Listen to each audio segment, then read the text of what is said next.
Hello ladies and gentlemen, it has been a very long time since our last video together, but as you know, I've been a very busy man putting together Gamecast. Now, just quickly before we jump into the video and give you my reasoning behind the video, if you haven't already, go check out Gamecast. It was put together by yours truly. We've been grueling over it for many months trying to put it together, and we've been up and about as an active channel for the last couple of months.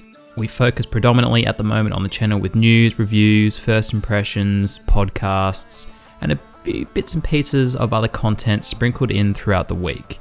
So if you like my content, head on over, check it out, you won't regret it. But what are we doing in this video?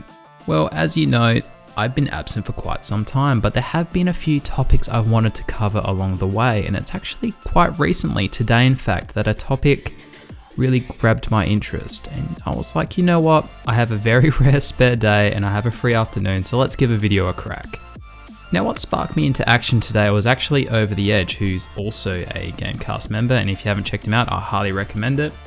So Over the Edge actually sent out a tweet yesterday, and it was basically throwing into question the necessity and putting into question the thought process behind buying an Xbox One X when you already own an Xbox One and a gaming PC.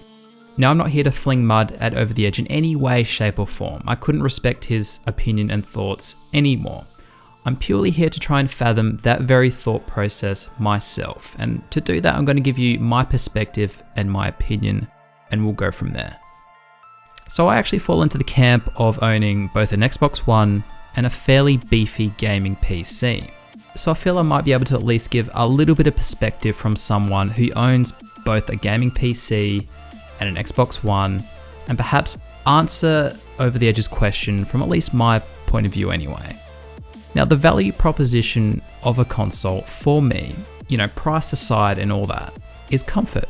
It's the ability to be able to sit back and relax on my couch after 8 or 9 or 10 hours of work and just relax from the couch with a controller. And of course, on the other side of the coin or the fence, I have my gaming PC, which caters to a different mood than I'm in. If I have a day off or I have some extra energy at my disposal, sometimes I feel like sitting at my desk in a more kind of rigid upright position and having my eyeballs melted out of their sockets and really leveraging and utilizing the extra power that my PC can offer. There's a time and a place and a mood for everything.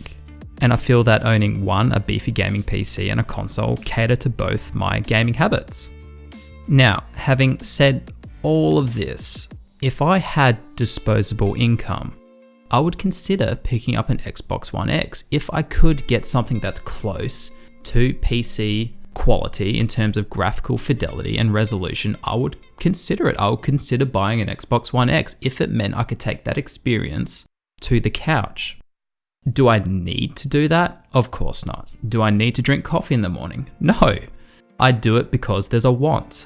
So in terms of necessity, strictly speaking, he's right. You don't need that machine. It is purely there for people that have disposable income that want to take that experience into the living room.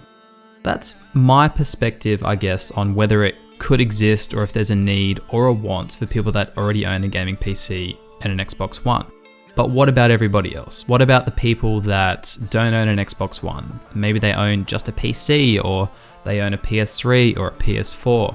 Is the Xbox One X a wise upgrade? Is it an upgrade that you could recommend, that you look at and go, you know what, that's an attractive package? And I think everything I said previously still applies. You have to still want to enjoy the comfort of your couch to want to own a console, so that still applies. But I think beyond that, you need to look at yourself as, what kind of gamer are you? Do you care about the bleeding edge? Do you care about 4K? Have you got a 4K TV?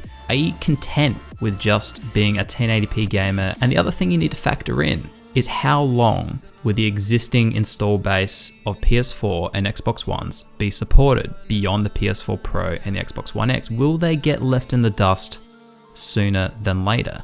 These are all things that need to be factored in. And when you think about that in terms of taking a safe punt and a bet on a console now, I think looking at the Xbox One X in that sense, in terms of future-proofing yourself slightly as much as you can in the video game hardware world, it's not a bad package. You know, it does cost more, granted, yes, it does cost significantly more.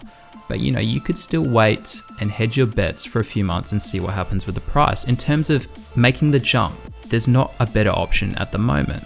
You know, in terms of, again, future-proofing yourself and still getting all the benefits of the back catalog that currently exists on the previous console. And if, you know, of course, if you own a 4K TV, by all means, get an Xbox One X or even a PS4 Pro.